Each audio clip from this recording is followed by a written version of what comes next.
To, čo sa udialo za ten posledný rok, by som zhrnula ako jeden hororový a bizarný sen, počas ktorého boli dosadení do SNG traja nekompetentní ľudia na post riaditeľa, ktorí spôsobili v galérii veľa skazí a zároveň vďaka ktorým vlastne sme sa ako kolektív SNG spojili. To spájanie a to bol taký moment asi najsilnejší, ktorý ja neviem ani pripodobniť žiadnu verejnú kultúrnu inštitúciu, ktorá v takom objeme zamestnancov dokáže spojiť a vygenerovať takú energiu. Je to výnimočné v podstate z toho hľadiska, ktoré ale nemusí byť úplne pozitívne, že máme tu skupinu ľudí, ktorá sa dokázala postaviť za svoju prácu. Pretože takýto rozvrat nastal v tých inštitúciách, kde ľudia o niečo bojovali a o niečo sa snažili, kde sa vytvárali nejaké hodnoty. A zamestnanci Slovenskej národnej galérie vytvorili a zmodernizovali jednu inštitúciu, ktorá je strašne dôležitá pre kultúrny rozvoj a vôbec pre kultúrne povedomie jednej krajiny.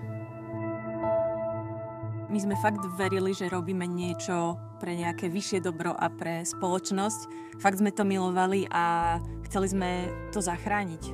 Myslím, že sme neuvažovali ani na sekundu potom, ako vlastne bezdôvodne odvolali riaditeľku Alexandru Kusu, že vlastne to bol moment, zo sekundy na sekundu sa nám to preplo a sme sa zmobilizovali a začali veci riešiť.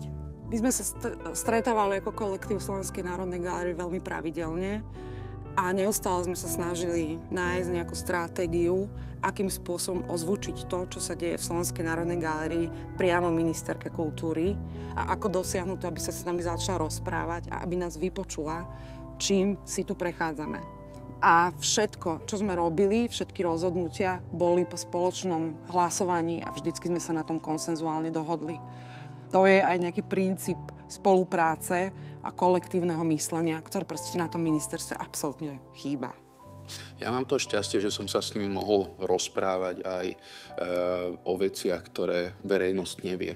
A to bolo, ako znútra ochraňovať inštitúciu, aké boli tie kroky, ktoré viedli k tomu, aby nejakým spôsobom donútili tie často sa striedajúce vedenia k tomu, aby pochopili, aké je vlastne poslanie Slovenskej národnej galérie. A dovolím si jeden konkrétny príklad. Ako riaditeľky úsekov počas návštevy ministerky Martiny Šimkovičovej v Slovenskej národnej galérii túto dámu obklúčili a donútili ju, aby sa s ňou rozprávali.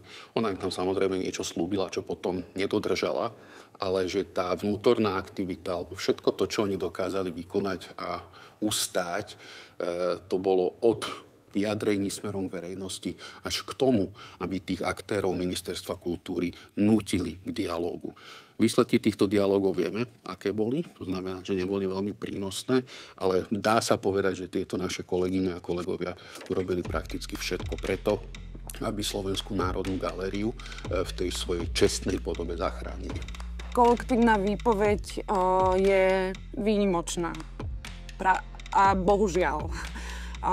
Pretože keď sa pozrieme napríklad na hromadné výpovede iných zamestnancov, zamestnankyň štátnej správy, dáme tomu lekárov a lekárky alebo zdravotné sestry, tak tam vlastne nikdy k tým výpovediam nakoniec neprišlo. V tomto je to výnimočné, že v kultúre nikto nemal nejakým spôsobom záujem sa zaoberať nejakými 100 odborníkmi a odborníčkami z oblasti kultúry. V tom je to výnimočné, že sme hrali hob alebo trop. A bol to trop, ale v každom prípade sme sa rozhodli odísť. Takže sme dodržali slovo. Bolo to fakt ťažké rozhodnutie. Nikto z nás nemal istú prácu, ani milióny na účtoch. Hlavne sme milovali svoju robotu a sme sa ju snažili robiť čo najlepšie. A aj napriek tomu vlastne sme sa rozhodli k tomuto kroku. Chcela by som vyzdvihnúť moment tej odvahy každého zamestnanca, ktorý sa postavil za túto inštitúciu a veril tomu účelu, za ktorý bola zriadená, to je, že tá inštitúcia patrí naozaj každému z nás. Je verejná kultúrna inštitúcia a myslím si, že to bol ako keby boj za to, aby sa tento účel nezmenil. Urobili tento krok do neznáma, do nekomfortnej zóny, v podstate do nepohodlia. To je niečo, čo cením a vyzdvihujem aj na tej osobnej, ale aj profesionálnej úrovni. Určite v takýchto chvíľach, keď vlastne sa dejú neodborné, netransparentné a zlé veci v erbovej kultúrnej inštitúcii Slovenska, tak je určite dôležité, aby sa za ňu postavila nielen naši návštevníci a priaznivci, ale samozrejme aj odborná verejnosť, vrátane umelcov a umeleckej komunity. A tá podpora prišla a bolo to veľmi, veľmi silné vlastne.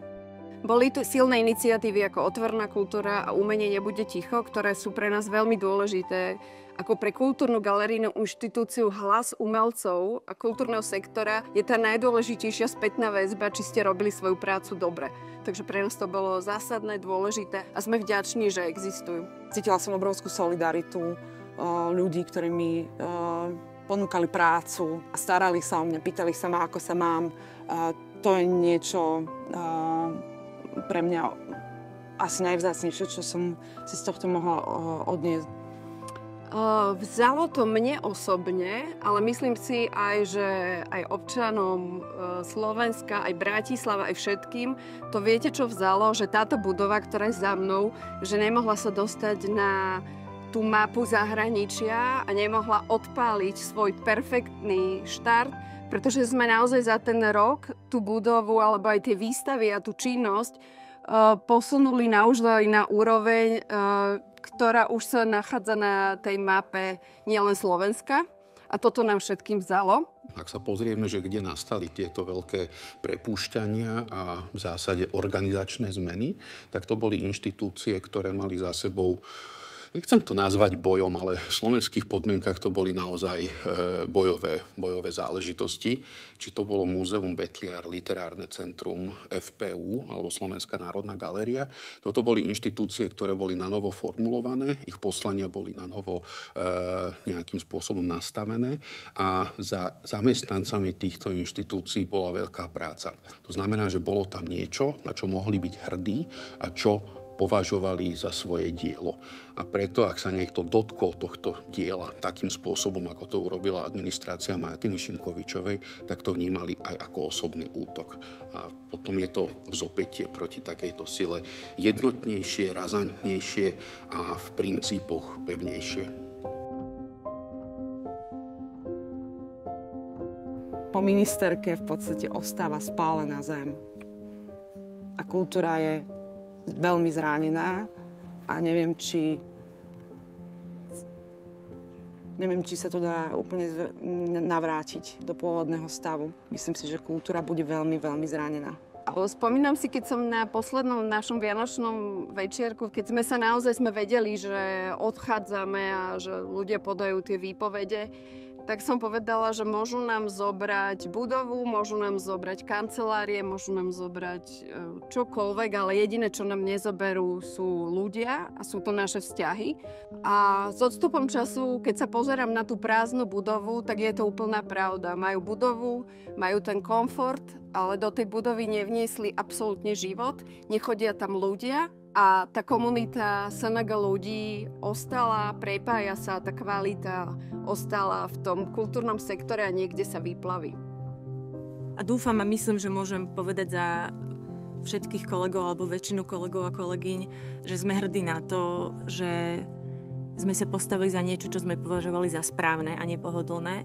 A tiež sme si hovorievali, že o 20 rokov, keď sa obzrieme späť, tak sa chceme na seba pozrieť do zrkadla a povedať si, že sme nezostali ticho a že sme urobili všetko, čo sme mohli.